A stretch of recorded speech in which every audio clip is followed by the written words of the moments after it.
computer. Hey, everybody. Hello, everyone.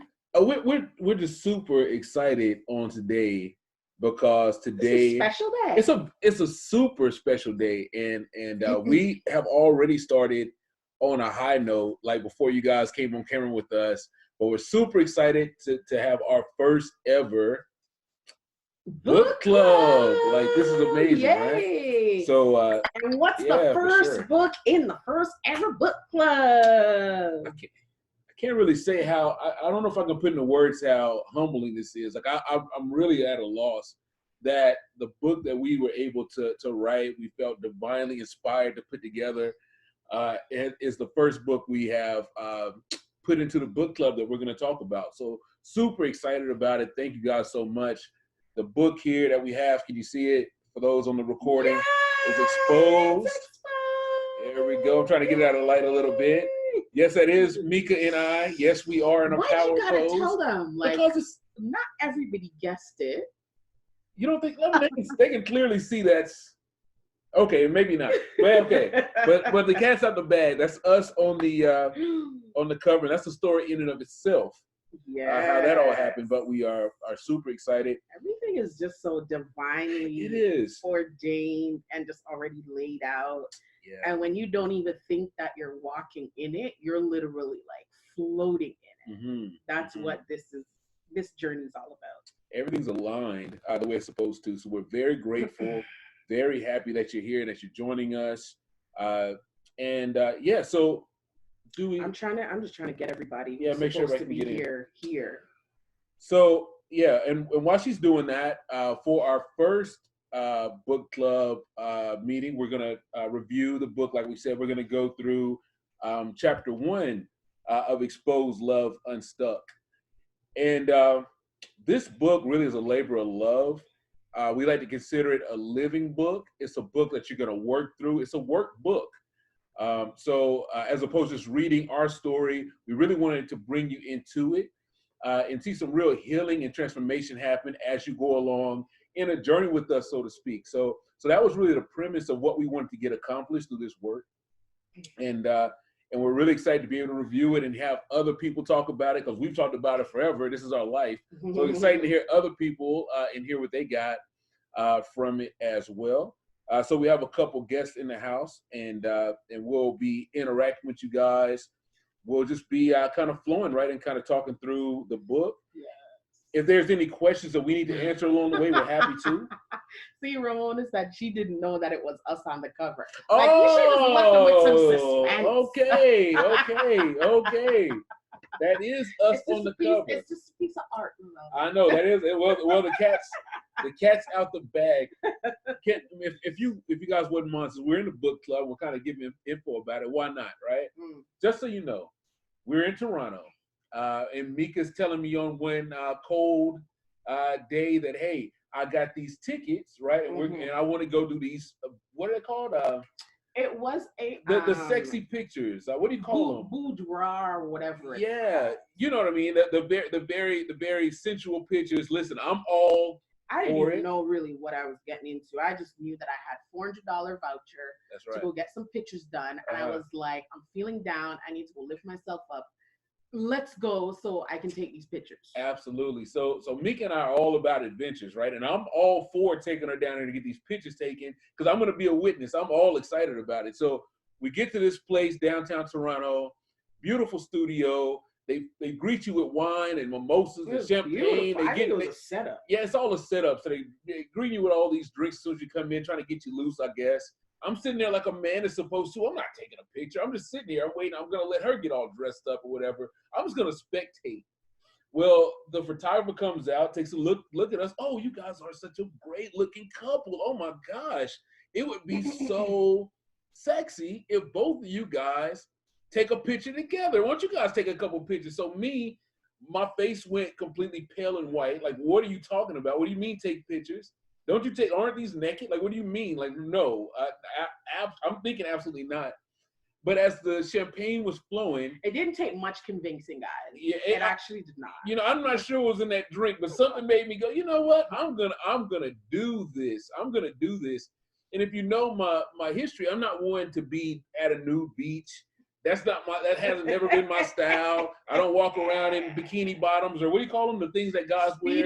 Speedos. I don't do that. I mean, that's not my lifestyle, right? Not how I live. But that day, I had some liquid courage. She takes us in behind this real dark curtain, and she says, "You know what? I thought I was gonna maybe keep my pants on or whatever, keep my undies on or something. No. Get exposed. I'm talking about get exposed in front of this photographer, Mika. I'm butt naked. Thank God I had on plenty of shea butter. I was lotioned up. I don't know why I decided to lotion so well, but I looked great. I was oiled up and looking wonderful. Mika's looking spectacular. Thank God for self-esteem. I know, thank God for self-esteem. Mika doesn't care. Listen, Mika's like, whatever. Like it doesn't take her any time.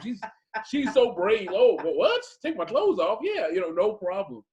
But for me, I had a breakthrough that day, and that was being exposed like that. Like this is even before the book was written.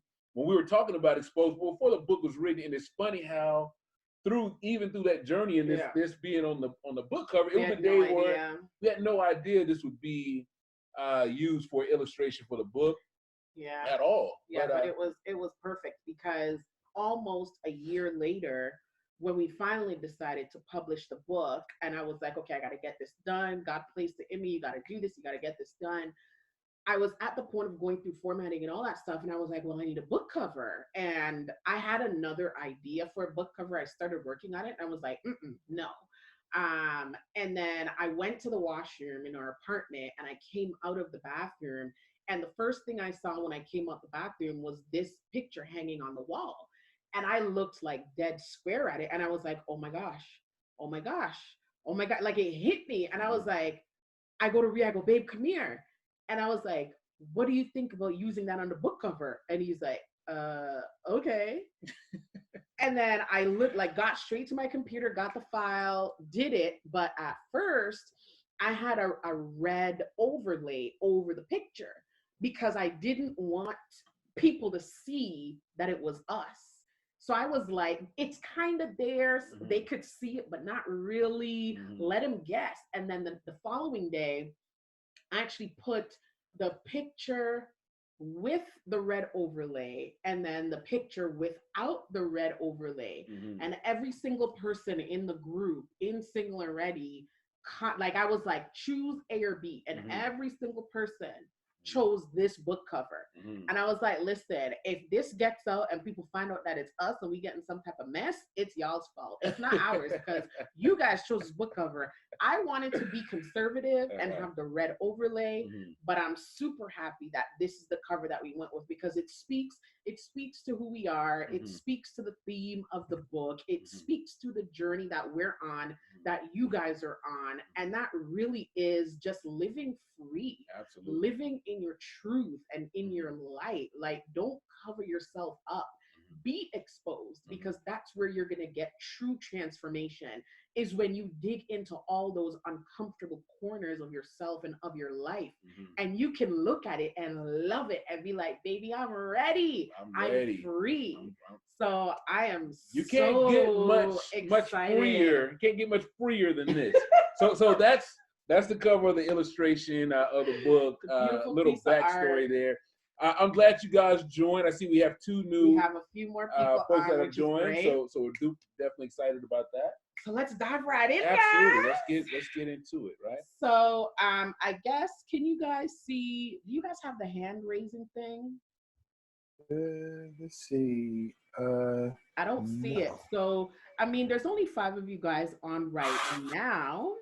So maybe what we can do, until we get some more people chiming in, we'll just go around and sort of have you guys give us your thoughts. We won't dive into chapter 1 just yet, but give us your thoughts. Let us know, first of all, how far you've read in the book. This week, we're really just going to be, the goal is to really just cover chapter 1, but let us know how far you've read in the book. What are your thoughts so far? And then once everyone's sort of given us their, overall synopsis, then we can dive right into chapter 1 and what you got from chapter 1 and answer some questions. Sounds good? Mm-hmm. Awesome. So Ramona, actually, John, you're already unmuted, so I'll get you to go first. You gonna put me on the spot. I just got in here. Listen, you had enough time to catch your breath and pull your nose. No, I didn't. I got right out of conference call and we came right up in here. So you might want to ask somebody else. I'll give you grace this one time. Let's go to Ramona. Thank you. Grace. Okay, so just mute yourself and then we'll have Ramona go. Here we go, Ramona. Okay. So as I said, Ramona here, loving the book. And as I said, just before the recording started, I was reading it and it was I was really struck by what was coming out of me in writing the answers, and all the emotions were coming out. And so I read up to the end of chapter 2 because I'm still waiting for my book. Mika sent me the first 2 chapters and I did it all in one sitting. And I read the introduction. At the end of the introduction, my mind was blown, and I emailed her and I said, oh my God, like, this is amazing. You're saying so many things of where I am and the work that I'm doing, and it resonates with me. And I had to go back to was that chapter? That was only the introduction? Oh my God. And I kept going. And, chapter 1, I loved your I am stories. And, I've talked a lot about my I am story when I do public speaking in another forum, and it always starts at a certain age. And it always, because I'm a survivor of trauma, my I am story has always started at that age. And going through this practice of going through the I am, the emotional I am, the spiritual, the family, and the financial, I was able to really look at the full scope of my life and how the way things happen in my life have sat with me and made me who I am. And I mentioned I was on one part of it. I'm pretty sure it's probably the family I am. And I'm writing it. And all of a sudden it just came, and I'm writing it and I'm sobbing and I'm reading these things and they sound horrific, but it's my story. It's my I am. It's what made me who I am, because what I've gone through has also challenged me to adjust my thinking, to change. I don't sit in any of the crap that I went through growing up and play the victim and continue to play that story, because I do know that everything that happened to me in my life up until today, everyone who had their part did the best that they could with what they knew. And that includes my parents. And a lot of, just so much came out of just this first chapter alone, and these written exercises that were great revelations. And when I tell you synchronistic, I mean, I'm doing my own work in another group with working on, personal defects and healing and digging in. And I'm writing my own book too. And I just realized that the work that you have, that you're offering here, it's all tying in for me. And it will help me in the end give so much more of myself in my book, and of myself for me and the next person. I call it my forever person, when my forever person comes into my life. Wow. So I thank you for that. Wow. Ramona, why would you do that? Wow.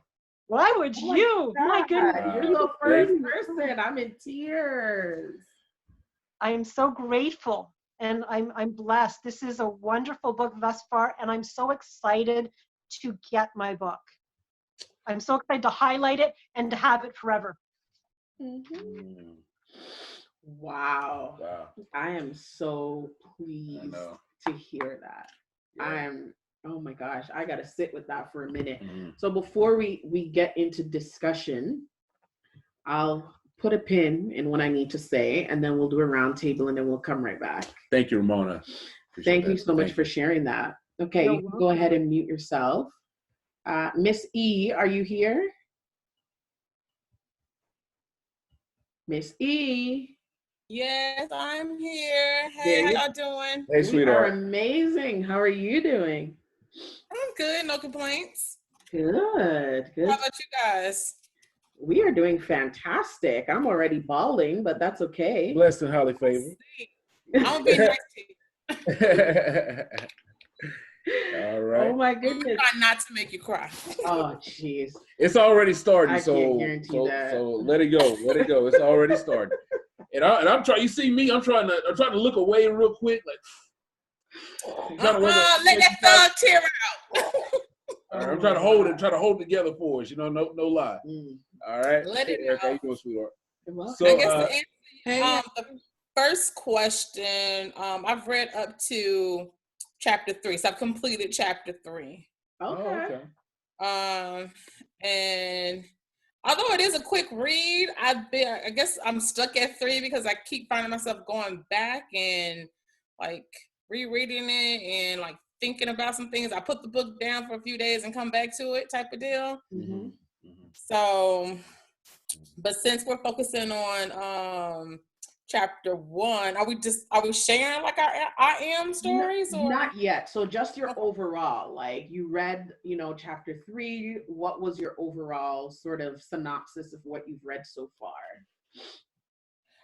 So far, this book has, I guess I'm naturally a reflective person. So this is the first time I've like read a book that really lent itself to that, like reflecting on events and situations that have, that mold you to be the person that you are. And then I think for me, the chapter so far that has really resonated with me was chapter 3, The Clearing. And ironically, back in January, I had came to this point where I was like, okay, I'm just going to start clearing out, like physically clearing out some things. And I believe what like prompted it was I'm moving and I was purchasing a home. So for me, the big clearing was, and I've been wrestling with it for a few years now. It's like, what am I doing with all my wedding photos? Like I'm divorced. I'm ready to move on. What am I still doing with these photos? And I have been like going back and forth with it. Getting advice from other people, and most people will hold on to them because family are in the pictures and things like that. So I just like told my ex, like, look, I'm not sure if you want any, but look, I'm getting rid of these. So what you want? So ironically, he wanted, he told me what he wanted. So I was like, okay, I wanted to keep the video. So we kind of went back and forth about the video. So this week I actually unearthed another box that was just like filled with like different wedding memorabilia and things like that. And ironically, I thought, because I'm a sentimental person, I thought I would feel something as I'm like going through these things. I was just chucking stuff. Okay, this is trash. Like, I'm not going to need this garter again. I'm not going to need this, this jewelry. I'm not going to need this. I'm not going to guest book, please. If I haven't talked to you since the wedding, you and I aren't obviously that close. I was just chucking stuff. So pretty much like the pictures that I really wanted to keep, I put into one stack, and everything else I put in a box. So we're meeting up tomorrow. So it's like, dude, I'm tired of chasing you down. Either you get these pictures, or I'm putting them in the trash. Or I'm going to start a bonfire and put them in the bonfire. There you go. So it's up to him what he's going to do with the pictures once he gets it. But for me, I was like, I need to, without sounding like too like out there, I just need to clear my energy. Absolutely. Clear that space. Yeah. That's like I need all of that old energy gone so I can make room for what's to come. Absolutely. And because you feel it and it's, coming, it's around the corner, it's like, okay, this gotta go. Absolutely. All of it. That's beautiful. And for those who haven't gotten that far yet, right? Because Miss E's talking about also one of my favorite parts is probably my favorite. is the clearing, which is in. Yeah, I know I have a lot of favorites, but we're talking about the clearing, which you're going to get to if you haven't already. A huge part of what we talk about is, and you didn't go too deep. It's talking about clearing out that energy and making room for new love, new opportunity, new alignment. So you have to do the clearing. It's a major phase that we went through before we could get to this relationship. So that's where she is. And for those that are just joined, thank you guys so much for joining. We're talking about right now what you've got, where you are right now in the book. We're going to go back and review chapter 1.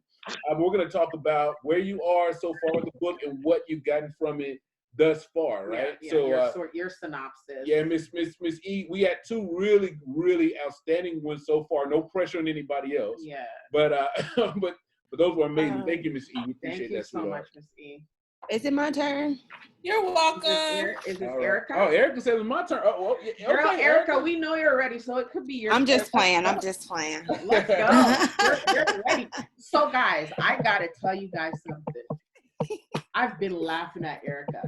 She messaged me earlier, and then she said, "Girl, the link isn't working. What time does the book club start?" I'm like, Erica, it's 8:30 Eastern. She's like, "Oh my God, I'm so embarrassed." She went and commented in the group. I didn't see her comment because she removed it. But she was trying to get in from she was super Wait, 8:30 this morning? No, it was probably like 4 or 5. Oh, okay. All right, Erica. We love you, sweetheart. It was 2:30 here. I was ready. I just want y'all to know. Hey, listen, we love you. Thank you. We love you. But I really, I actually stopped at chapter 1 just because I didn't want to go too far, and I really wanted to focus on what I was reading to be ready for this discussion today. Okay. So for me, I got a lot of good things from the book. I didn't know what to expect. I read Mika's other book, so I really wasn't sure what the book was about to do. I really just wanted to get it to support y'all. Mm-hmm. But in reading it, I'm really enjoying it, and I feel like it's focusing on a lot of things that in my career that I do and helping people with self-esteem and things like that. But I feel like it really focused on a lot of the foundational things that sometimes we overlook. Mm-hmm. So even for me, I find myself with working with different people, I kind of focus on what is the problem right now? What's bothering you right now?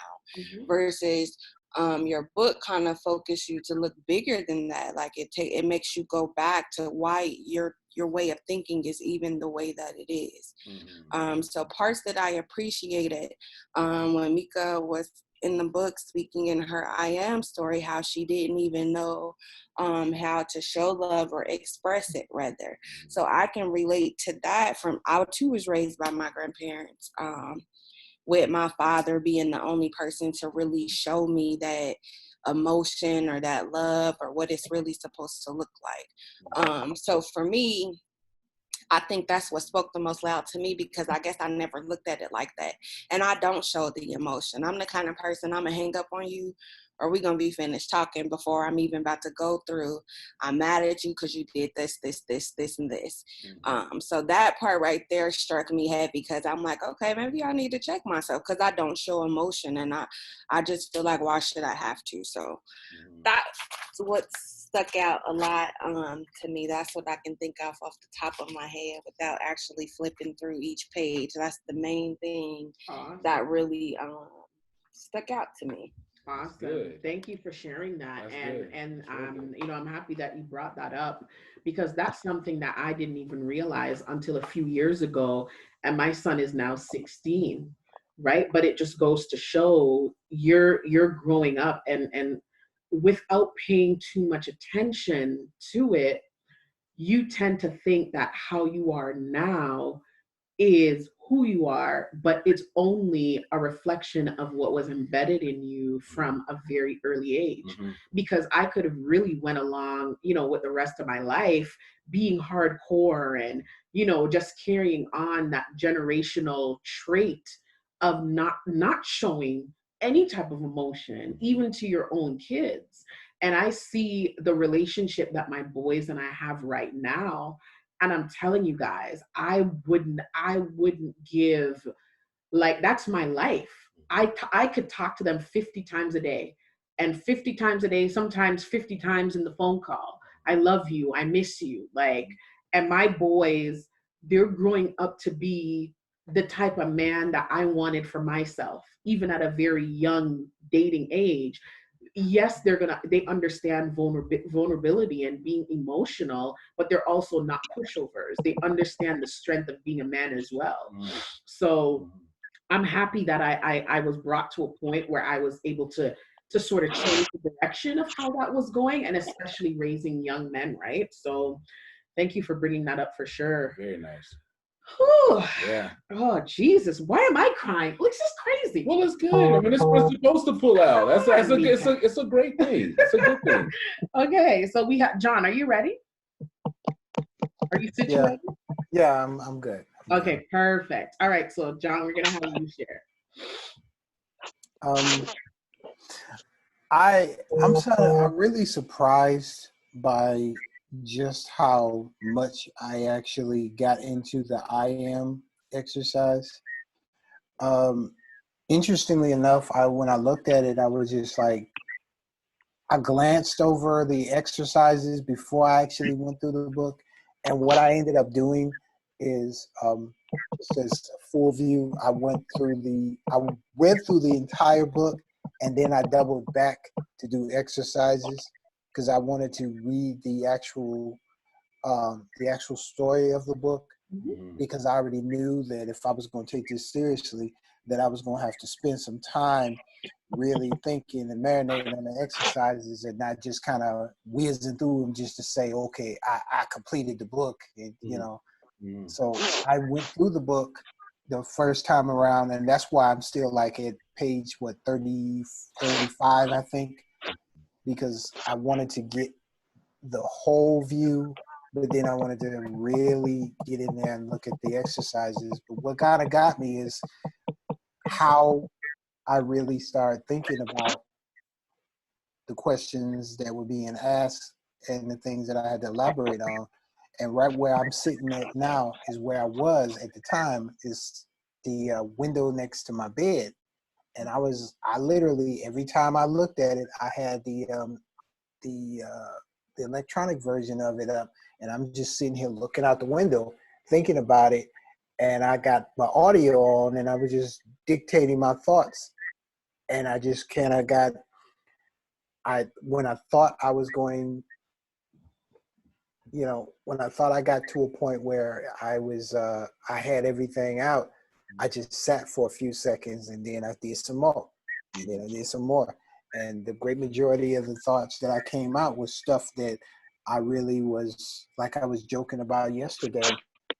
The thoughts that I came out with was stuff that I usually keep to myself. It's like, man, I ain't finna tell that. Say, I'm a man, I ain't finna tell all that stuff.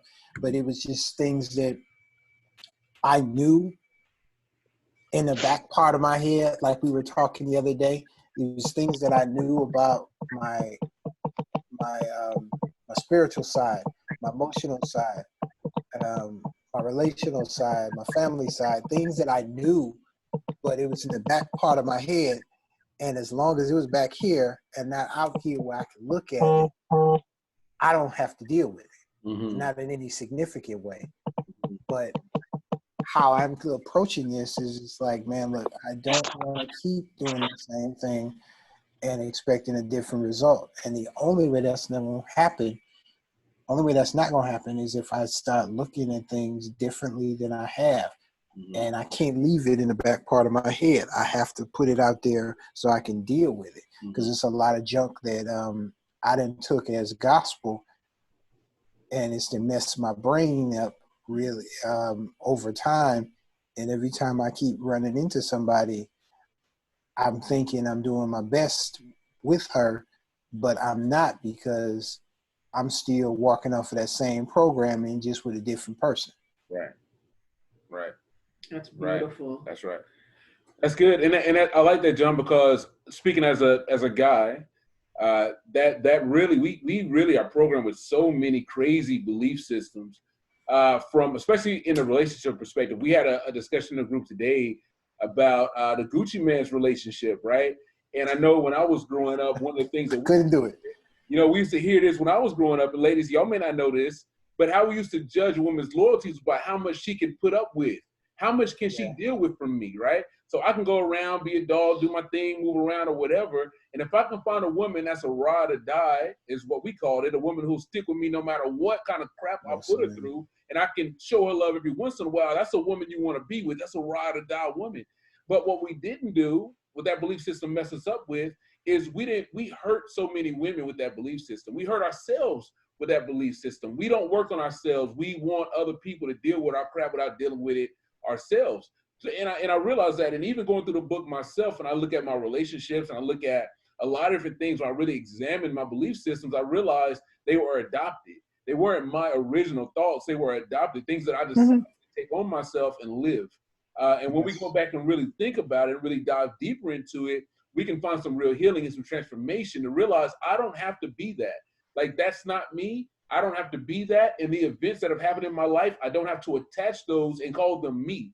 That's my ego. And I can get away from that and escape from that and transcend from that and be who I am supposed to be, right? I can define my I am. And that's transformational awakening for a lot of us. That's something that a lot of us never even put a lot of thought into. So I totally agree with you, John. It really was eye-opening for me as well, man. So that's good. Amazing. Thank you, John. So we're gonna move on. So you can go ahead and mute yourself. Miss Deborah, can you please unmute yourself and just share with us?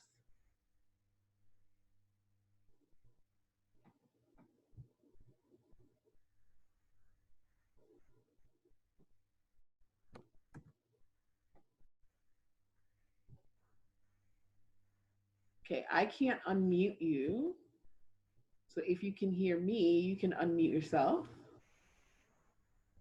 Or we'll come back to you. We'll come back to you. So someone's on the phone, 214-724. Not sure who that is.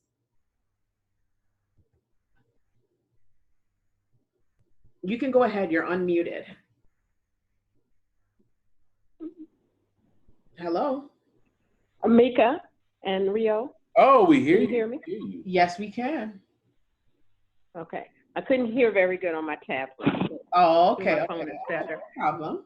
Okay, I really was going to take a back seat today, but I'm really into the conversation, and although, admittedly, I haven't gotten much past the introduction, I'm really excited. I'm going to get into the book fully tonight, just based on what the feedback has been so far. So I really appreciate the rest of the guys sharing, and I look forward to being able to share next week instead, okay?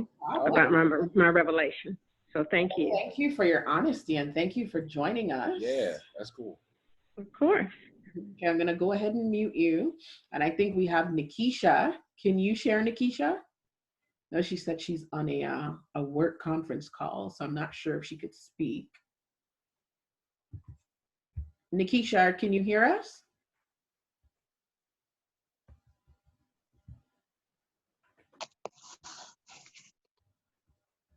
Can you hear us? Maybe not. Maybe she's doing a work call. Yeah, she's on a work call. So no worries. You can if you want to chat us whenever you're free or come off mute, no problem at all. No worries. Thank you for joining us. I know you're doing work and you're in the book club at the same time. Multitasking. I love it. Thanks for sharing so far. Is anybody okay with first of all, is there any parts in the book so far in chapter 1? Let's go back around. Let's let Ramona go. Let us know what stood out for you really in chapter 1. Even if you want to dive into questions, into any of the I am sections, whatever it is, the floor is yours. For you can definitely share your I am. Yeah, if you like, whatever you feel is impressed upon you right now to share. Mm-hmm. All right, Ramona here again. And it's so funny you say that, because as we were going round circle, I looked at my IMs and I put a star beside the 2 sections that I said, if they have us read it, these are the 2 that I'm going to read. Okay. So, and my heart is just beating as I say this, because this is the absolute core of who I am. And it might be a bit triggering, and I would just want to say that to people, but it's my story, and I think it's important for me to at least say it out loud and get it out there. Whew. Oh my goodness. Take a breath, girl. Take your time. Woo! Okay, so the first one was the emotional I am. And I wrote, I'd like to think that I was raised with hugs and affection from my parents, but to be honest, life changed when I was sexually assaulted at 15. And not only do I not remember the years prior to 15, I changed. And perhaps if I was affectionate before that, after the incident, I no longer was. I also lost trust in a lot of people in relationships, or maybe humanity in general. People did not stand up for and protect me emotionally, and I decided to look after myself, trust and rely only on myself, and yes, self-medicate in many ways by myself. That's my emotional I am. My relationship I am. A not the best parental example combined with my molestation experience led me to grow up with very skewed ideas of family and or relationships. People cheated. People did dastardly things to young girls and continued to prey on others. People got mad and swung knives around or ran around the house with boiling kettles, scaring and intimidating their families. All this made me prefer to be alone, at least in terms of any connection, and just use sex as a stress release when needed, but no emotional connections ever. People could not be trusted. Through various relationships, motherhood, counseling, therapy, I can see the light and I can see things for what they are and learn how to change my thinking, understanding my circumstances, but know that I didn't start out this way. And I alluded to that at the beginning, that there were some tough times, but I choose not to stay in it and play the victim and continue to place the blame on. I could blame my offender. I could blame my parents, and I have for years and years and years. But it's time to change the story. It's time to change the trajectory, and it's time to grow from it. And I always say that it's turning my liabilities into assets, which will be the first line of my book. But this is what I remember from life. This is what made me. And Mika, you'd mentioned something, or I don't know if it was John, someone mentioned something about, I think it was Mika, about being emotionally unavailable. And when I was in therapy about 5 years ago, and it was the one line my mother said, I feel sorry for your children because you're so cold emotionally. But what she did by that one line was she unleashed it all, because I turned right around. I was like, oh, really? How about when you send your 15-year-old child into this situation and da-da-da-da? And that's why I am where I am today. And that was the break. That was the beginning of the healing, because after that session, I was catatonic for 24 hours. I was actually suicidal. I saw the headlines in my head. And then I realized I just couldn't do that to my daughters, to read that in the headline and to go out that way. But that was the beginning of the healing. This was a powerful exercise for me. And this is only chapter 1. Chapter 2 was just as much. And I think that's it for my share. Thank you. Oh, wow. I love it. Thank you so much for sharing. And I love how you said that those experiences you could only remember up until that point, right? Yeah. The first time that I recognized I had a block, and it had to do with my childhood, and I later on found out that my memories of my life started at about 6 years old, and I didn't realize. And I dug deep and I dug deep and I dug deep and I dug deep, and I couldn't really figure out why. And after some deep reflection, so I had a car accident. I told some of you guys this before. I had a car accident. I had to go start seeing a physiotherapist. Was completely like cold and just subdued when I started working with a therapist, but she did what she knew how to do and she got through. And when we got to the story about the relationship with my mother, which was not a great relationship, I actually thought my mother hated me. I got to a point where I realized that my mother doesn't hate me. That's how she knows how to show love, but I'm looking for it from her in another way. But she only knows to show her love how she shows it.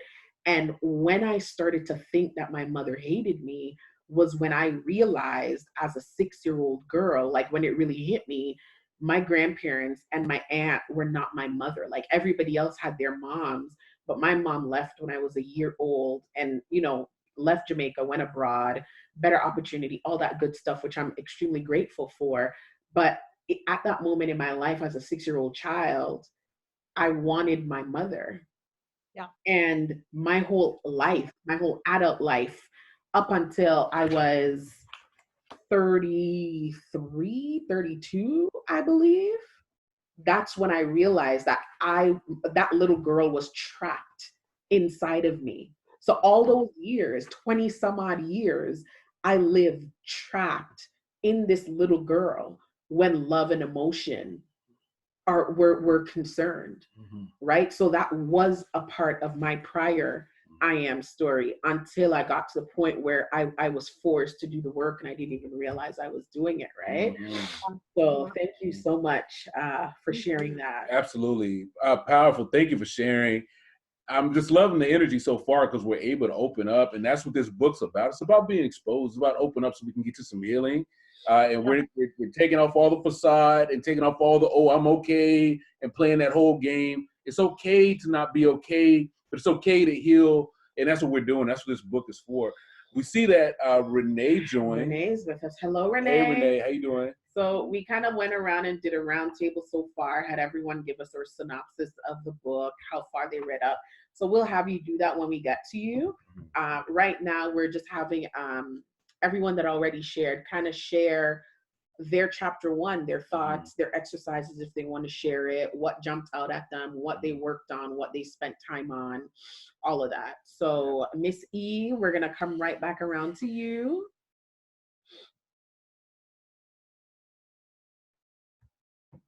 All right. So you said 2, right? Yes.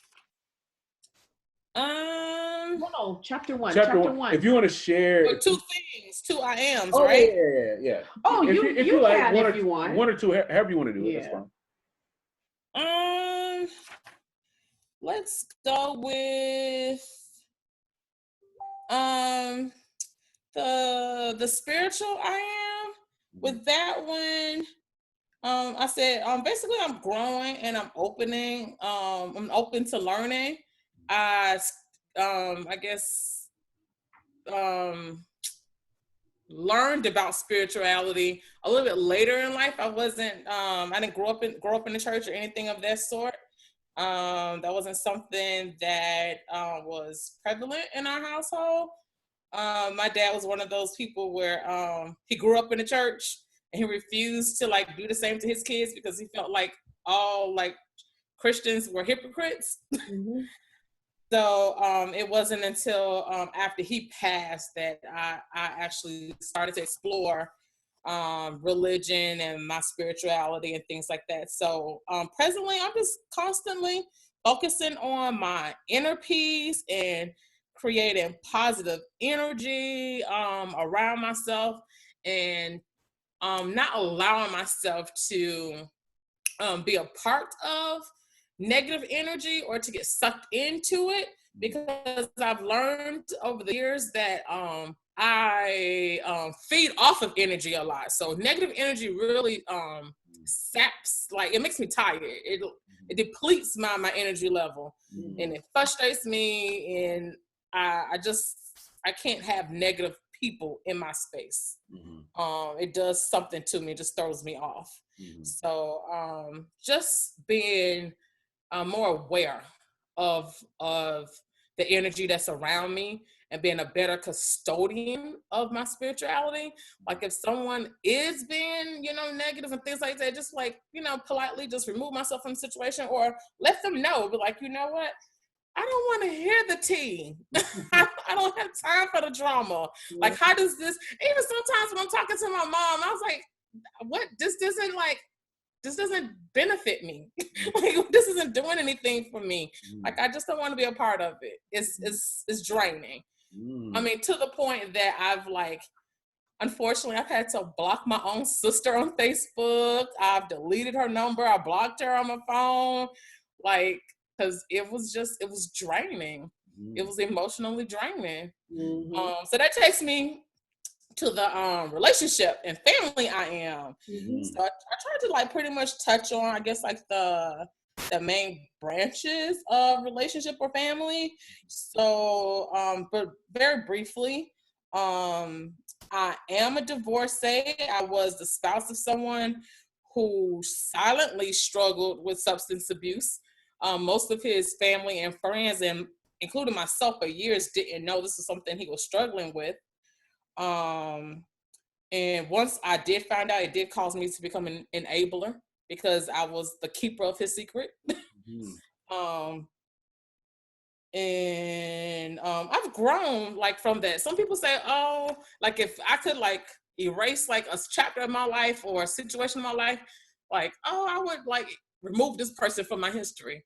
And although it wasn't the best part of my life, it has also molded me to the person I am today. So I wouldn't erase it. I wouldn't change it.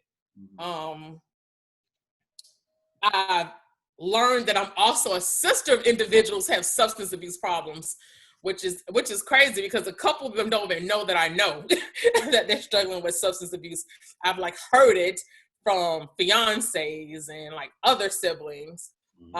So that's interesting as well. So I'm still like dealing with that because part of me is like, you want to help them, but at the same time, you don't want them. I mean, obviously they're hiding it.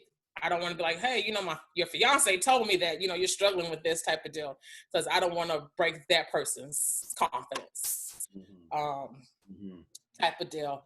And as far as like just being a daughter as a child, both of my parents, they were like very reserved and like showing affection. So like growing up, there weren't a lot of like hugs and kisses and I love yous. Even like now as an adult, when my mom says it, it sounds very foreign to me. It's like, oh, okay, I love you too. But it's like, it just sounds weird because I didn't hear it growing up. But now as an adult, when she says it or when she like goes to hug me, it just feels weird. So, which is crazy. But I feel like everything happens for a reason. I feel like that's part of the reason why I became an educator, because my first 6 years in the profession, I taught kindergarten, and the only thing they want to do is hug and kiss you all day. And I love you, teacher, I love you. So I felt that has definitely like softened me. Whereas I didn't grow up with that.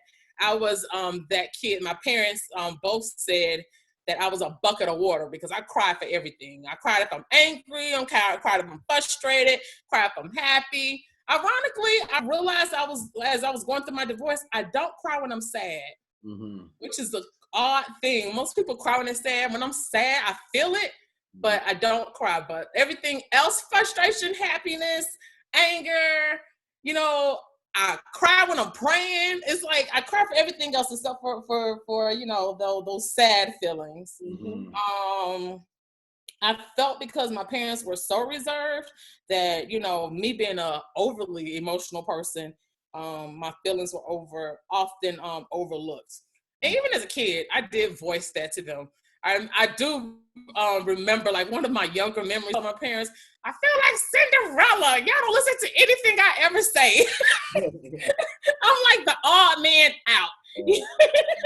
And it's funny because as a kid, the only thing I can relate to that was Cinderella. And let's see. And throughout the years, I've been working on trust. I grew to be untrusting of people.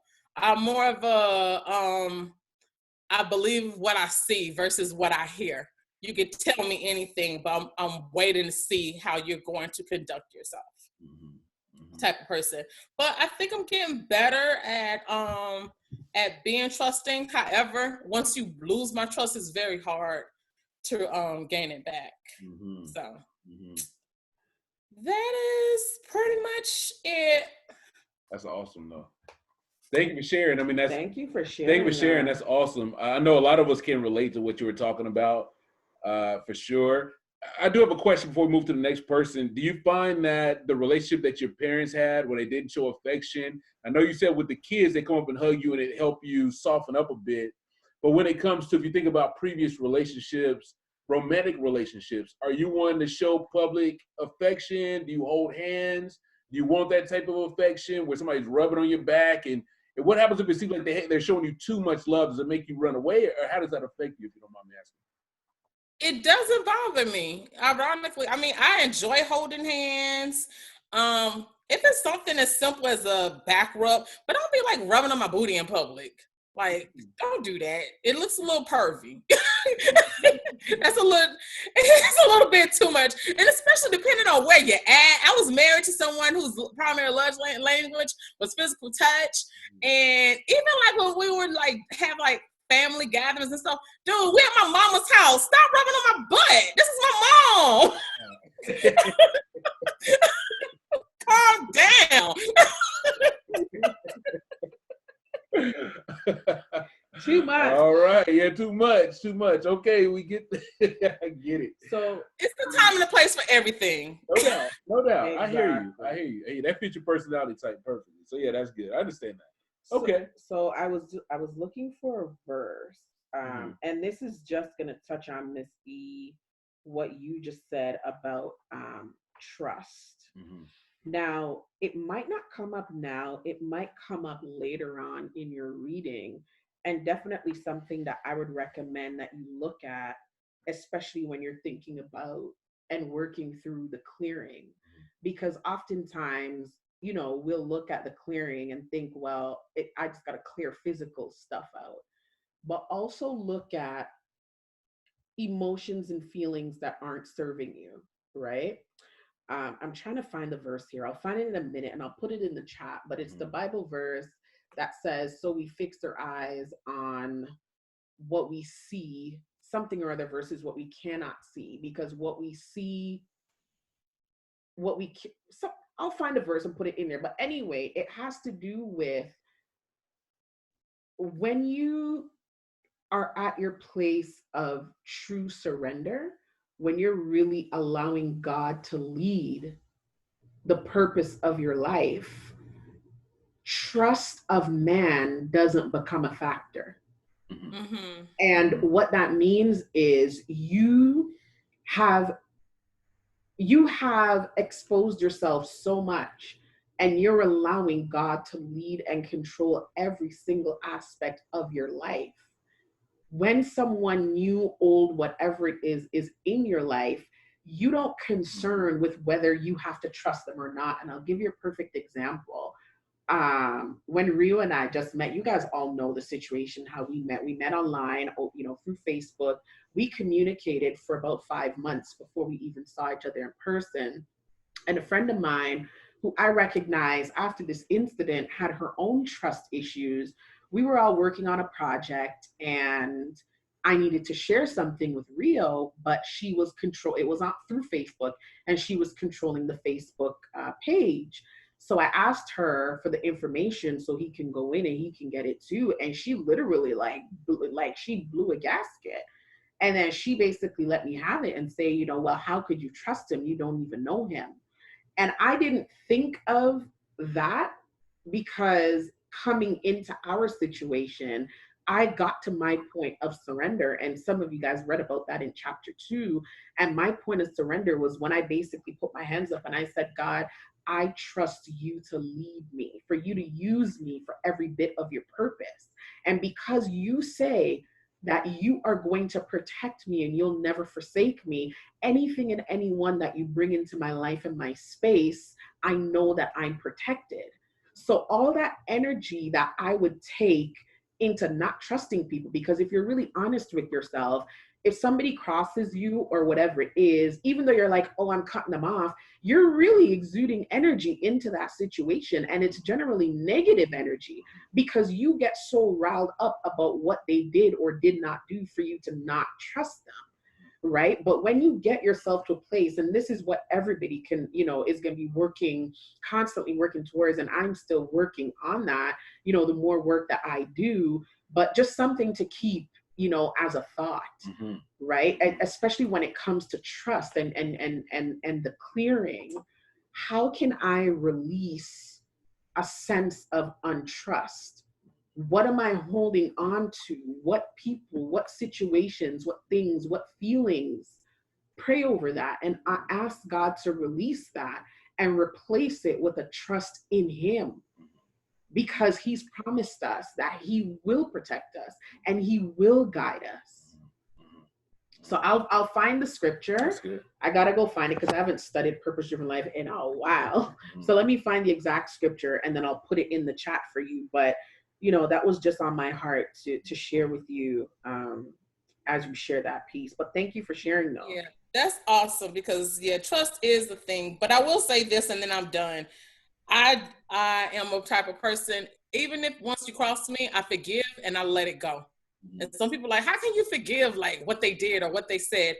I've learned throughout the years, it's harder on you to hold on to that anger and being angry at someone, and this person's continuing to live their life. They're going to continue to do what they do. They're going to continue to wrong others.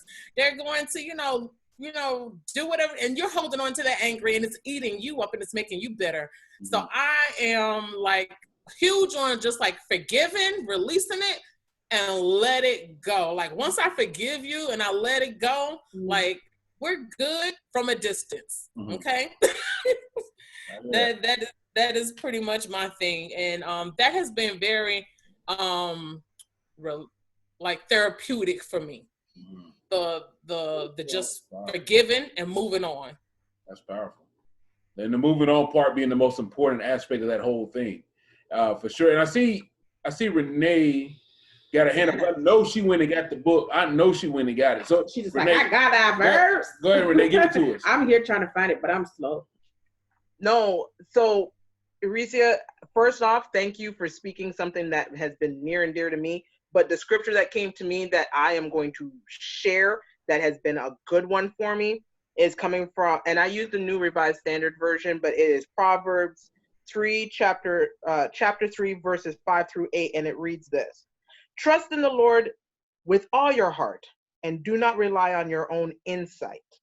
In all your ways acknowledge Him, and He will make straight your paths. Do not be wise in your own eyes. Fear the Lord and turn away from evil. It will be a healing both for your flesh and a refreshment for your body. That is what I have for you. Because really and truly, all that you're saying and about trust and surrender, and I was trying to find Mika, I was really trying to find the one that you were talking about. There was something that when you kept saying that you wanted to just trust yourself, you'll know exactly what's going on when you just surrender your whole self, body, mind, spirit, the whole thing over, and it will just kind of make sense. So thank you for sharing that family bond thing, because that is where I pulled this piece of scripture that helped me through many months of crying. And I understand the crying thing. Thank you. I'm going to get off my soapbox. I'll be over here. Absolutely. Thank you for sharing. You touched the note with a lot of us. Thank you so much. And we'll I know we were going around. I think we were back. Well, we have Galaxy Note that joined too. So shout out Galaxy Note. I'm not sure who that is, but I saw you join when we were talking. That's Melissa. I'm sorry. Hi, you guys. What's up, sweetheart? How you doing? I'm having dinner, so I'm eating. I'm sorry. Do your thing, Melissa. Okay. Do your thing. Do your thing. Go ahead. We'll call on you, and it's your turn. You can go ahead and mute yourself. Okay. Thank you. You're welcome. John, if you wouldn't mind, sir, one or two things you might have gotten or out of chapter 1 that you did for your IM worksheet. If you were to share something with us, we'd appreciate it. Okay. I'm trying to find one that doesn't have my typos in it. Let's see. Yeah, I wrote a lot on all of these. My financial growing up without a lot of capital and living from check to check has cultivated this temporary, bothersome lifestyle where you have a little something, you do it up, and then when you don't have it anymore, you go right back to the same lifestyle you had before you received the windfall. The compensation, the payday savings, and holding on to some money from a rainy day didn't always happen. The older I've gotten, the more wise I've become. But the cares of this life has made it difficult to do that, to save that money. And the consistent level of living check to check continues to reinforce that do it up, you only live once type mentality when you do have a little extra. Even though you know better, there's just not enough of a vision of something better that concrete and solidify in your brain where you believe that things will ever be better due to the planning and savings that you do now. I have been far away and removed from the hood and the welfare system for many years, but I still took that mindset with me. I know the importance of saving. I know the importance of having a little money off to the side for emergencies and rainy days. I know that just because I see it like that right now doesn't mean that that's how it always is going to be. But I never really seen myself that far removed from that lifestyle enough to rationalize and justify making those plans for that tomorrow, that it doesn't seem to continue. It's just kind of a convoluted because it was dictating my voice. Always seemed to me that like some of the folks that save and put money aside and sacrifice by not spending, that they had somehow had more money to work with when they did not need to grab it. I'm quite sure that there are exceptions to that, but that's what I always believed, and it made it hard for me to say to myself that it's important to leave that alone and not touch it and do with what you have. I found that this situation has always been aggravated and exacerbated by seeing that I was attracted to successful and upwardly mobile women who have a little better lifestyle than I do, but yet resenting the feelings of my inadequacy and allowing it to make me a little bit more bitter and depressed about where I am in life, especially when that actually manifested itself in how she was treating me. It never really occurred to me that they just might not be the one for me, even though they look like such a prize from a distance, though. Interestingly enough, I find that resentment comes from being the workhorse or the mule that goes out and works and takes care of that person with little or no consideration for what my needs are. And I take it to the extreme, and then I connected myself to this woman accustomed to a certain lifestyle and used to the man being able and willing to take care of her and her lifestyle, regardless of what resources and income she brings to the table. I was kind of all across the board on that, but it was all coming to me at once, and I was thinking a lot about how I internalized this mindset that a man's supposed to do this, a man's supposed to do that. It doesn't really matter how you feel; it matters what you do with your family, and I internalized that to the point where I took it to the extreme where for so long, I wasn't even thinking about what I needed or what I wanted. It was all about what you're supposed to do as the man. And neither approach is good. Take it to the extreme. So you either got on one side of the coin, you just throwing yourself on the sword all the time with little or no consideration to what your needs are, or you just take it to the extreme where you like me, and you're not paying attention to what your responsibilities clearly are. And there was never any balance. And then what happened is you had all of this extreme, either extreme selfishness or extreme selflessness. And there was never any there's never even any center for me. And then I find that a later part of my life, I'm trying to find that center when I never really had it to begin with. That's powerful, bro. That is a beautiful That's powerful observation. That's powerful, and for this is such a hot button topic, especially again. I'll speak for guys. A lot of women are not finding the man that they are desiring. They're not finding. They see a lot in a man, but the man isn't confident, or he gets money and he's too arrogant. Because we as men put a lot of weight into our positioning financially, right? I'm more of a man if I have more. I'm less of a man if I have less. And a lot of times that's such a prevalent belief system in us that when we are low, we do attract women who might beat us down because we don't have it financially. We'll literally attract that relationship because we feel so low. We feel like our self-esteem is so beat because our money is low. It's a very deep conversation when it comes to money and masculinity. It's a big deal. So you might be finding guys that you're like, man, you could be this, you could be great, you could be whatever. But if he doesn't feel three things, if he doesn't feel like he's in control of his money, control of his life somehow, and control over his sex, he doesn't feel complete. These are three things that for most of us makes us masculine.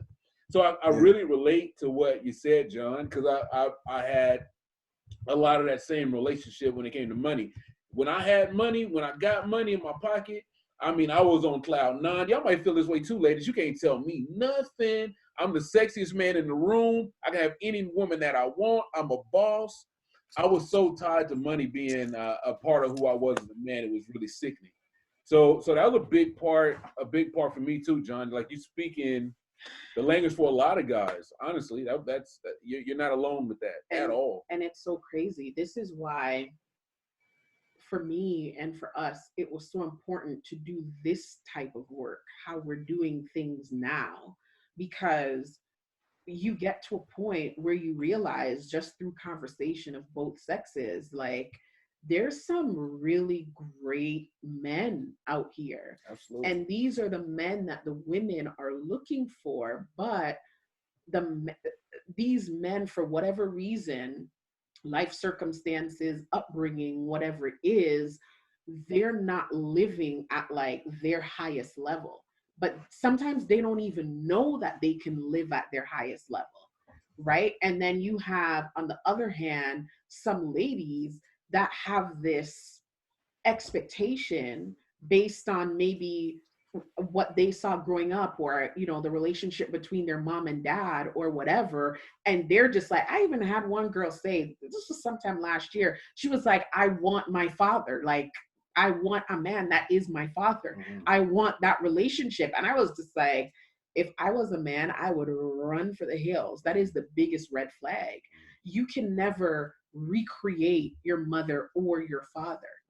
You could take aspects of their relationship and their dynamic and see how that is a part of your core, but you can never, ever, ever recreate a parent or a loved one in your life negatively or positively.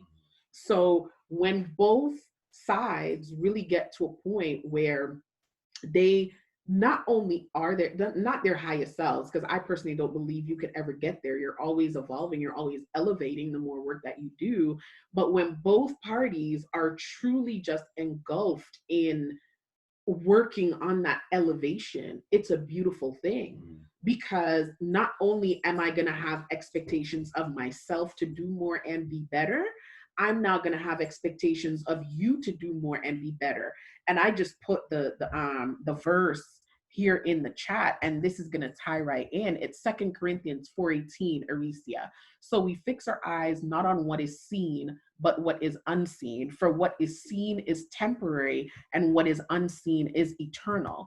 When I got to a point where I was like, I'm looking for my next relationship, I was only interested in that eternal relationship. Not just a eternal relationship with God, but an eternal love relationship with the person that I was placed on this earth to be with. So because I was so engulfed in this verse, I knew that I had to see beyond what was physical. So when we met, I wasn't thinking, it just played right into where we were meeting online and having to communicate like that, because I didn't have to be like, I need to see you face to face and able to develop some type of relationship, or I need to see what you have in order to trust that you're going to be able to protect and provide. I didn't have to do that. I already trusted that because it's in my visions already. It's already there. And us coming together, there is a lot of things that we are and have right now that we did not have when we just got together. We couldn't see it because it wasn't time for it to be revealed to us, right? So sometimes I feel like on both sides, we really just have to have this trust in ourselves, but also in that ultimate power that we're allowing to guide us. And that's helping us to grow and evolve. And the last thing I'll say, and we'll move on, I'll make this brief. But for a man, John, like you said, for everybody, like you said, it's like we have a role as men. I'm supposed to protect, provide for my woman. I got to be the financial breadwinner. It's on me. I got to take care of all of it. That's just how I grew up too. Like the man takes care of everything. But when I did that in my previous relationships, I realized that although I might have had a powerful woman, I was still so male dominant, so maybe chauvinistic to a point, to be honest, when I really look back at it, that I didn't leave her enough space to be the boss that she could be or that she wanted to be, because I had to be the boss. Like I had to make the most money. I had to control where we went. I had to control our destiny. I had to be in control of everything. And I think that tied a lot to my relationship with money. And if I had a lot of money, I felt like I had that authority to do that. And if I didn't, then I didn't want to be in a relationship. I'd just rather be single, because I felt like that defined our relationship. I had to be the financial boss. So I think in this Powermate thing, we're both powerful. I know we're both powerful. And there has to be room for me to be great financially with my relationship with money. I got to be complete and understand that part. And she does too, because we're both two powerful beings that are coming together, right? So that was a major thing that I had to get through too, bro. So anyway, because I wrote a lot in the book about finances too. So so you really, you touched the core with me. For real. Thanks for sharing that, John. Who do we have next? Miss Erica. Go ahead and unmute yourself. Come back to me. Okay, Miss Renee. So you can go ahead and just, you can roll right in. Give us your synopsis. Tell us how far you've read so far. Give us your synopsis on chapter 1 really, and if there's anything on your script to share about your IAMs, just go right ahead. Okay, well, thank you, because I was like, okay, what am I supposed to do? So thank you for that. So as much as you gave me the PDF version until the book shows up, it has yet to show up. I made it to the IAMs, to be honest. I got to that part. Life happens. But the ones that, and I'm really cautious of how I use the IAMs, but Rio wrote it in, and I made my notes.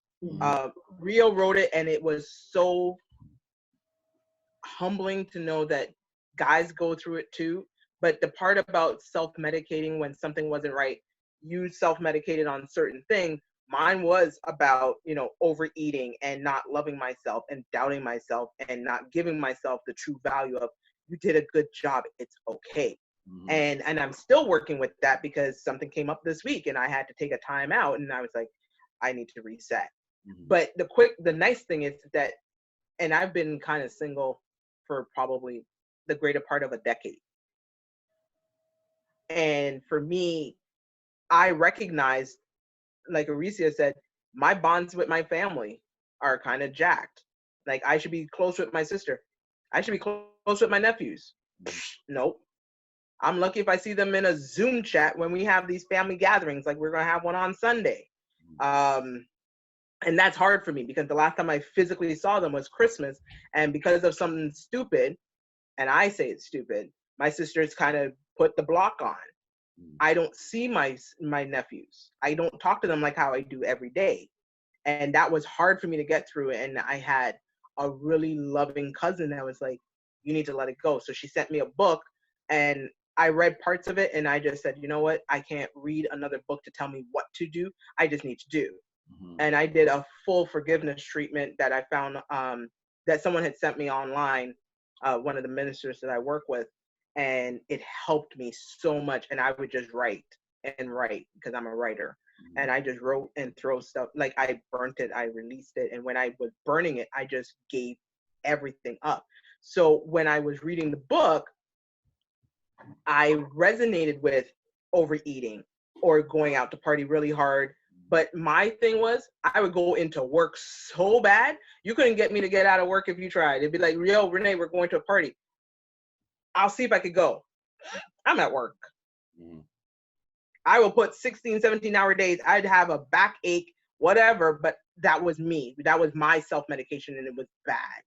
And this last time really showed me how bad it was, because in January, after 13 weeks of hell working for the restaurant, and I'm not ashamed to say it, I got shingles. Me and my cute damn self got the worst case of shingles. I didn't know what the hell this shit was. And I said, okay, I got it this time. Time out. I need to put back into me. The last time it happened, I was literally laid up on the bed for 6 weeks, and I thought I was going to have surgery on my feminine side. And that was years ago, more than 10. So I say it because I recognize all of this. My strongest two, and when I wrote my I ams, I kind of just made it one big healing thing. And work with me. So when I talked about, my emotional side, I just wrote, I am open and receptive to being my authentic self. I no longer accept negative thoughts, low self-worth, self-doubt, emotional bonds that are not serving for my highest good. So if my sister wants to do what she wants to do, cool. I'll see you when I see you. My nephews live literally an hour away drive. I'm cool with it, whatever. When you're ready to open up and you don't throw the shade, I'm here. I'll still love you the same way. I'm the bigger sister any damn way, so it's all right. I no longer crave those things and work. That's why I'm happy that I'm home. I'm being very honest. I'm happy that I'm home because all I'm doing is pouring into my spirit. And Rio, you know this, I've been saying it before. For everybody else, since this thing started with the COVID, I got laid off of work. I went from working for the job to working for spirit. I'm working for God. 4 days a week, I'm teaching the class or I'm in class.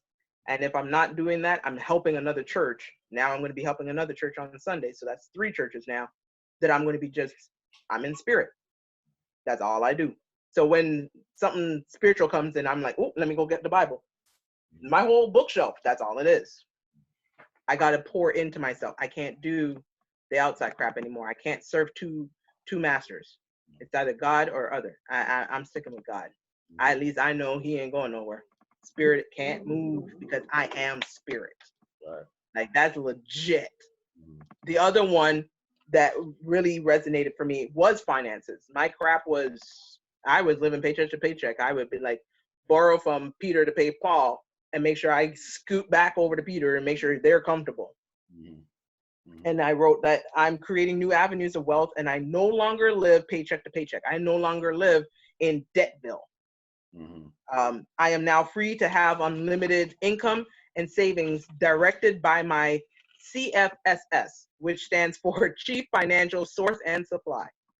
Okay. Yeah, I'm that kid. I'll break it down like that. Nice. That's beautiful. And that's where I'm sitting on my I ams. I'm real careful because whatever you put after the I am, that is what's going to manifest. I can't do that. No, that's true. I can't live in this crap stuff. That's true though. That is true. Nope. That is true. And I think what is interesting is when you go through, a lot of us went through our backstory, which is very powerful. But I know that once I got done with the book and I wrote my I am, I went back to my I am. I went back to chapter 1 once I got finished, and I looked back over it again, and it did make me change my focus back on the things that were positive. Although I had those tough situations, it really made me home in on where I was going, and so it really changed my mindset and my focus to to really be, like you said, deliberate with the I am piece. That's important. So that's powerful. Thank you very much. Thank you, Renee. Yeah, no problem. I mean, it says it in the Bible. I am that I am. That which I am, which is all the stuff that God is what I am, and I'm going to manifest that. And a smart person, or any one of us, because we have all those things. It's not like I'm lacking anything else. If we all have it, then why aren't we showing it? Why aren't we claiming it? Why aren't we it? Period. And that's why I loved the first chapter of the book, and I just sat with it for a while, because it really made me rethink what you guys were talking about. It's like, I understood Mika's side about not being able to show emotion and whatnot, because we weren't taught to do that. We were taught to be like strong Black women. Hold on. And worse if you're Caribbean, because our face will tell you if we're ready to bust your ass, you know. But at the same time, yeah, y'all can laugh. It's okay. I laugh at my damn self. It's all right. But what's nice is that it doesn't matter if we're male or female. We all have the same piece. And I'm really hoping to find out more when I finish off this book. So, and you're welcome, Deb. CFSS, man. I'll let him ride that. I'll let God run the driver's seat. I'll just chill. Amen. I love it. Thank you so much for sharing that, hon. You can go ahead and mute yourself back. Oh, goody. Melissa, I can't unmute you, so you can go ahead and unmute yourself. Hello. Hello, hello. Hello, Melissa. Hello, hello. How are you this evening? I'm okay. I'm doing okay. Good. How about you guys?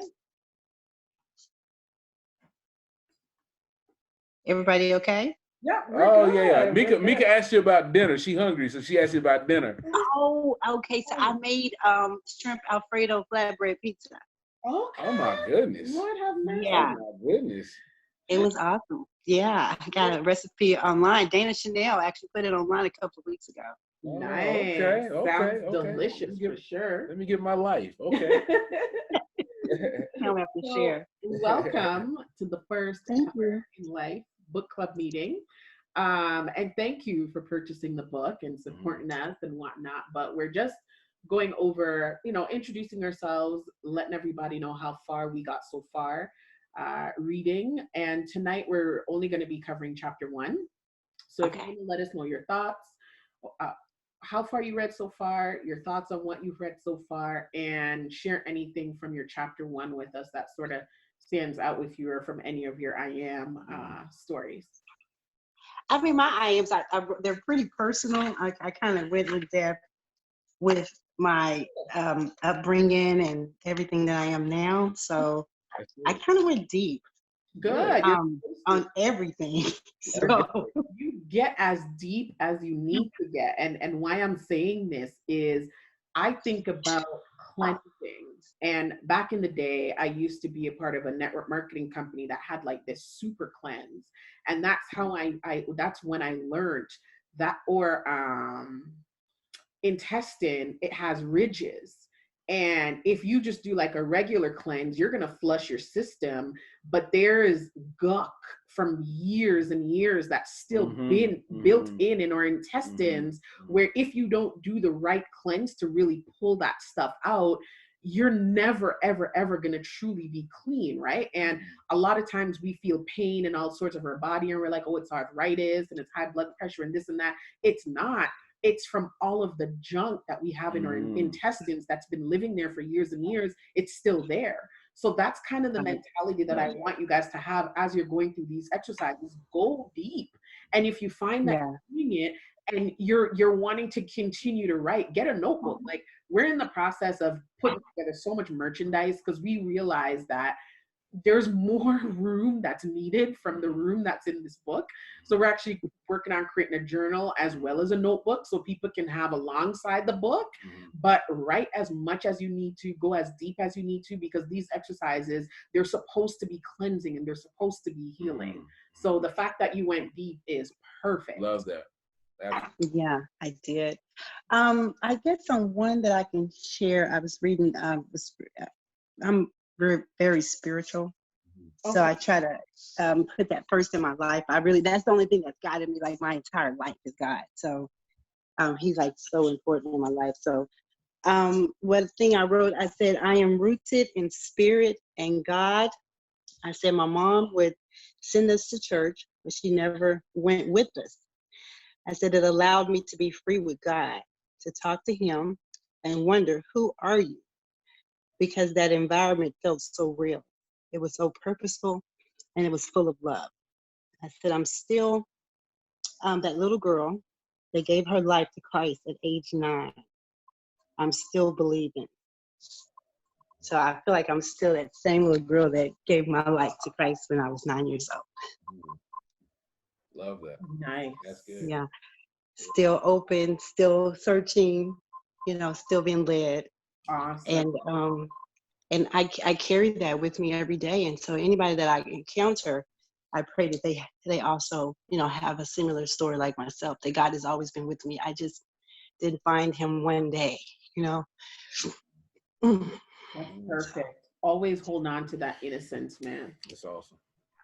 Thank you. That's beautiful. So yeah, I was emotional. So I'm cleaning out a lot of emotional stuff that I've carried, getting to know who I am through these questions about my different parts of myself, and sharing a lot more than I think I've ever shared in my life. Yeah, I love it. I'm so grateful for that, man. I mean, that's God moving. That's a universal line in. That's what we set out to do. That was our intention. And so when you get into the book, that it's a living book, and it's not just something you read, but it's something that you actually experience. It's really your book.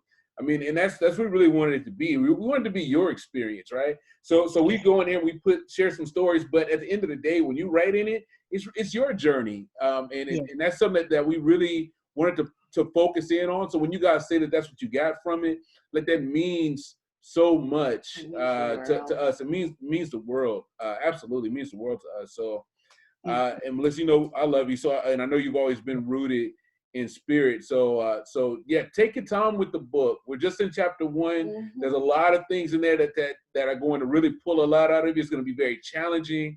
But by the time you get to the end, I mean, I took a deep. We're products of the book.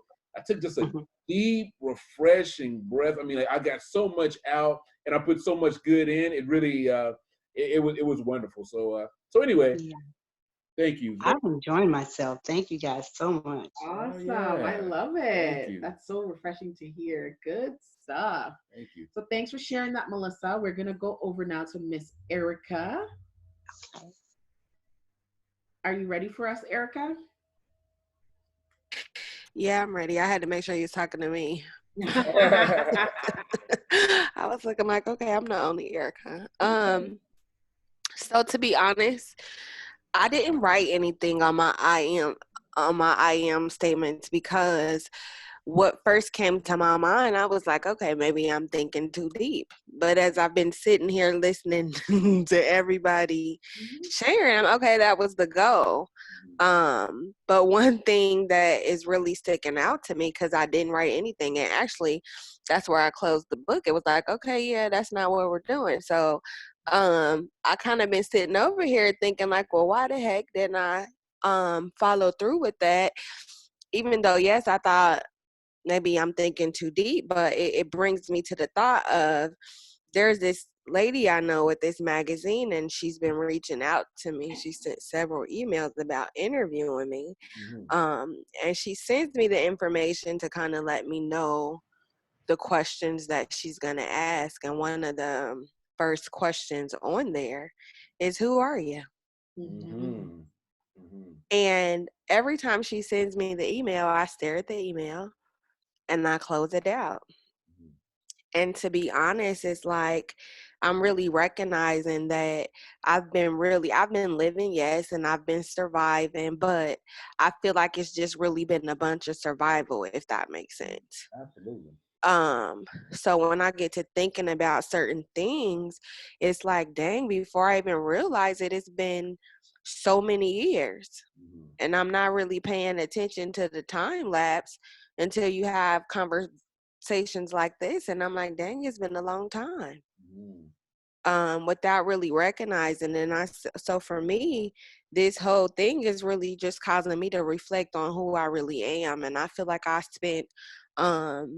was married, so I spent 10 years in a marriage, but I feel like I was doing one thing, and then once I got on the path to marriage, my whole life shifted because it was my goal, because I was going to be this perfect wife, right? And have this perfect marriage. And so this whole 10 years of time went to basically perfecting and being a good wife. Mm-hmm. Not necessarily a good person or anything about me. It was just more about my wife, being a wife, and what I'm bringing to my children, and my husband. So even though it's been 4 years, almost 5 years, it's like I feel like I'm still at a place of trying to figure out, like, okay, so I know I'm not a wife no more. I'm not his wife no more. So I'm kind of just in a place of, I don't know where the hell I'm at, honestly. I'm working, I'm surviving, I'm still operating in my purpose. Like, I know the things that God has led me to do. But dang, I got a lot of work to do when it comes to just those intimate pieces. Because when I think back, just listening to people reflecting on their family and their childhood and listening to what Mika said, I mean, my story was similar. I was in 3rd grade, which I guess in 3rd grade, you're 7 or 8 years old. That's when I found out that my grandparents were not my parents. Mm-hmm. And so for me, it was like I didn't trust nobody. That young, at that point, I felt like everybody was liars. Everything being raised in the church, you've always said, don't lie, don't lie, don't lie. You lie, you going to hell. You know, the devil gonna get you. And it's like, but y'all really lying to me, you know? And so then from that point, I was at a place of just feeling like I didn't belong. Well, why am I even here? Because y'all not even my parents. Like, so why am I here? You know? And so then growing up, it was more of feeling like I wasn't supposed to be there. I didn't actually meet my mom till the 5th grade. And though I thought I would be happy to meet her, I was actually at another place like, dang, you living doing good? So you was just doing good without me? You know, and so at that point is where I start to experience like those abandonment issues. And it goes back to not showing emotion. Like, so I would rather not attach to you versus have you abandon me, you know, if that makes sense. Yeah. So that's kind of where like my headspace is right now. Cause it's just like, that's just, I thought I was being too surfaced, I guess, because it did bring out some deep thoughts, but I was like, okay, this is not what I'm supposed to be doing. But just listening to people share and just think about how those early thoughts, that knowing that people lie, the distrust, the abandonment, and then how that played into my teenage years of, you know, being promiscuous, just looking for love in all the wrong places and believing what somebody said just because they ended it. Well, you know, I love you, right?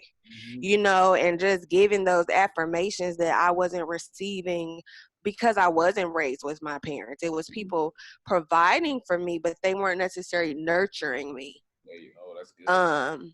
As a parent. So, you know, it's just a lot of things. But yeah, that's all I have right now. That's beautiful, Erica. Beautiful. And I need you to do me a favor.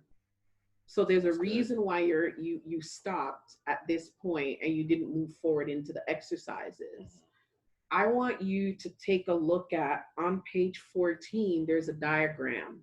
It's your I am circle. And for anybody who hasn't done this, you can do this as well. But Erica, I really want you to do this, and then we can circle back and talk about this circle.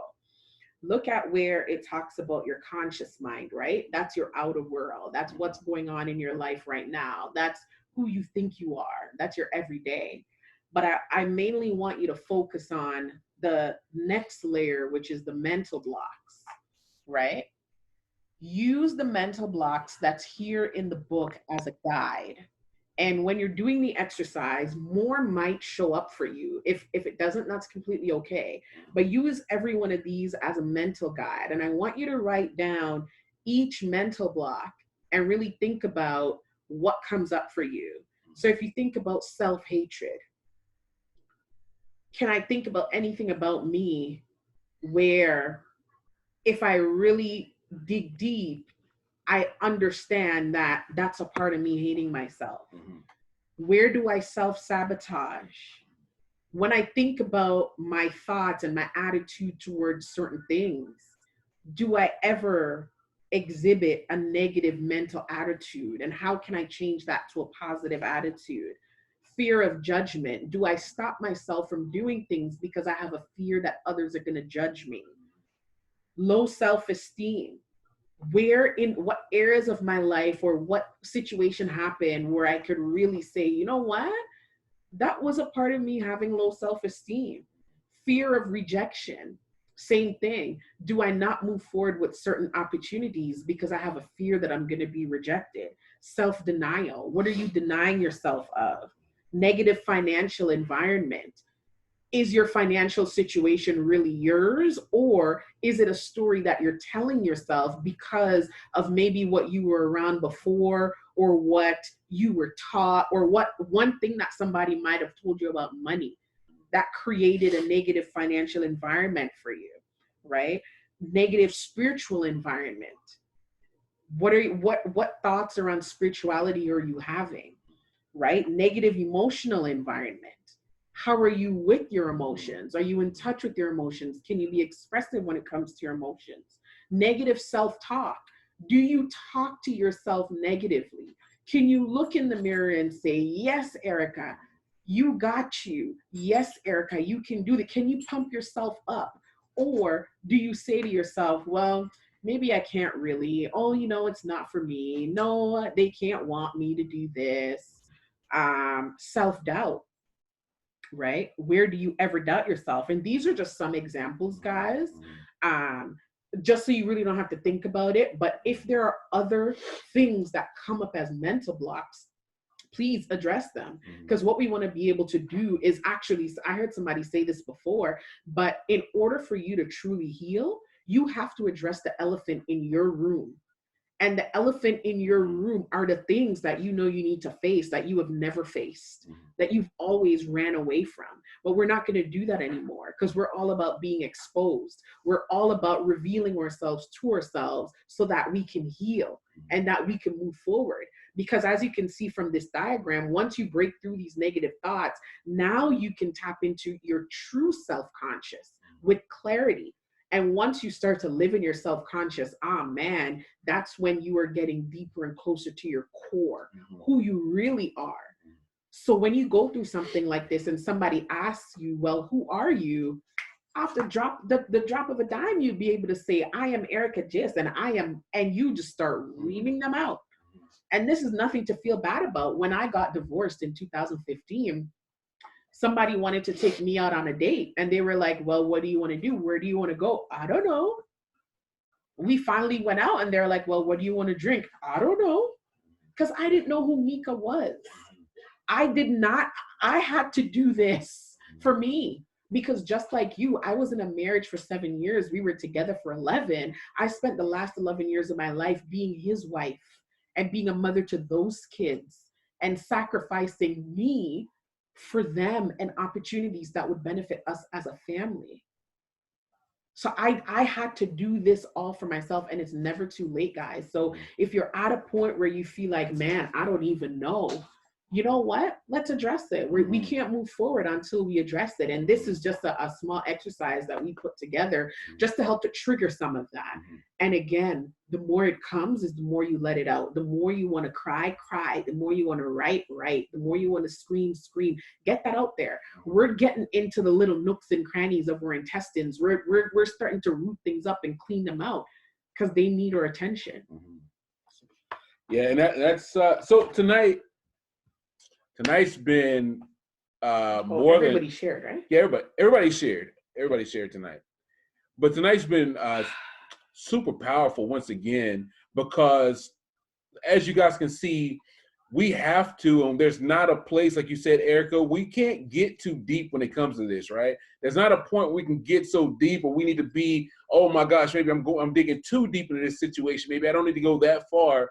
There's no such thing, especially when it comes to being exposed. Like Mika said, there's some nooks and crannies we got to get to, and that's where the healing comes from. So if this book is starting to bring you into that space where you want to be exposed, you want to start pulling it out, we suggest you don't stop that. Let that flow happen. That's where your healing is happening. Let it go. Let that release that crap we've been holding on to for so long, man. We've just been carrying around this baggage of crap and beating ourselves down about all this crap.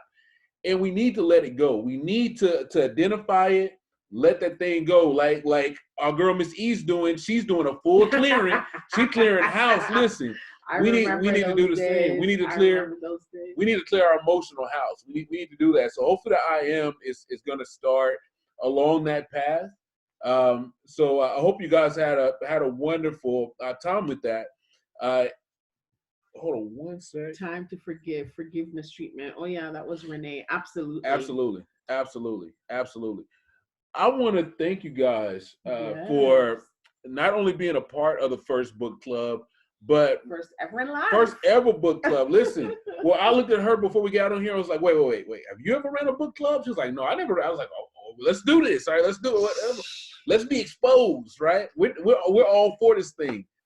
So thank you guys so much. We appreciate it. Hopefully this book is going to give you what we intended to, which is like that healing time. And again, we're just looking forward to continue to going in the book and diving deeper into it, right? Absolutely. And so yeah, any last words before we get ready to sign off for this episode? When's the next one, babe? Well, we were gonna do bi-weekly, but I just feel like Ramona brought this up at the beginning. I just feel it's needed for us to do weekly. So I would say definitely next week. But we have a young lady, Joelle, who really wants to be a part of the book club. I think she was one of the first people that brought it up in the group, and she's not able to make Friday nights. So if you guys could let us know, I kind of asked her for her availability. And so far, it seems like Sundays will work for everybody that was on. So if Sundays work for you guys, like a Sunday evening situation, Sunday evening, or just Sunday works. Yeah. Just nod your head, drop a 1 in the chat or something to let us know. Okay. But the next time we meet, if that's the case, will more than likely be next Sunday. I say Sunday evening, maybe like 7, 6, 7. Yeah. Okay. Yeah. Okay. Well, I see you nodding your head. Seems like I can see you. Next Sunday is good. So, all right. Again, I'll create another. I'll modify the dates in this Zoom chat, so it'll probably be the same link. But I'll post that. I'll keep you guys updated as well. And if you guys can do me a favor, if y'all can post in the group with #book-club.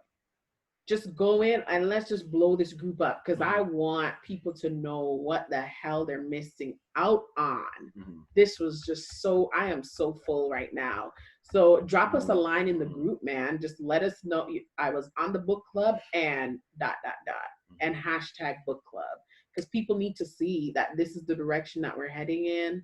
And there's some true healing and true transformation happening, which is absolutely the goal and purpose for what we're doing. So. Absolutely. Hey guys, love you all so much. Love and light. 7 have p.m. a wonderful is good after dinner. Have a wonderful night. Perfect. 7. Okay. Cool. Yes, we can look to close out in prayer, Miss Renee, and you have the honor of leading us in prayer. There you go. Yeah, go ahead and unmute yourself, my dear. You have the honor of leading us out in prayer. Absolutely. It's only and I first thank you again. It was just because the way how I felt it, like it was moving. I can't do this without closing in prayer, because somehow this is spiritually driven. Absolutely. The undercurrent spiritually driven. So if y'all don't mind, right ahead. I'm gonna shut it down. Go ahead. So if you have anything in your hand, just take it aside. Just get centered, get quiet. You can sit folded with your hands up. I just talk. I got this. I got to read something. Not mine. It came from a book that I'm teaching on Mondays about effectual prayer. And it's really about forgiveness. And then I'll give you my last thought. But here. So as we come into this space, I speak in the first person for those that I love in this room right now, and those who couldn't be here or had to step away. So if I miss a name, please forgive me. I speak for Rio and Mika. I speak for Ramona. I speak for John. I speak for Aricia and Erica. And I speak for Melissa. I believe Nikisha was here as well at one point. I say thank you, God, for this opportunity that we can be of one like-minded space.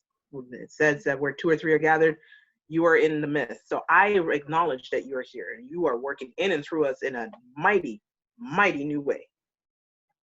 But I know that all things past, present, and future that are out of harmony with the divine law are forgiven by me, by the one who gave his life to set me free. There is no transgression, no sin of omission, no sin of commission that thou, O Son of Man, O Son of God, has not wiped out for me in thy Father, forgive them. Spoken from the cross. Ignorance and transgression, willfulness of desire, and all their efforts have become as nothing as I enter upon the crossing out with thee, my Savior. Scars and wounds and hurts are made whole, both those which I have received and those which I have inflicted have been healed by thy blood that have shed vicariously for the healing of the nations. All forgiveness in me and toward me, all intolerance and injustice, even that present in the lives that I remember no more, are completely blotted out through thy forgiveness, forgiving love, O Christ of God. I accept thine atonement, O Lamb of God, Messiah of the world.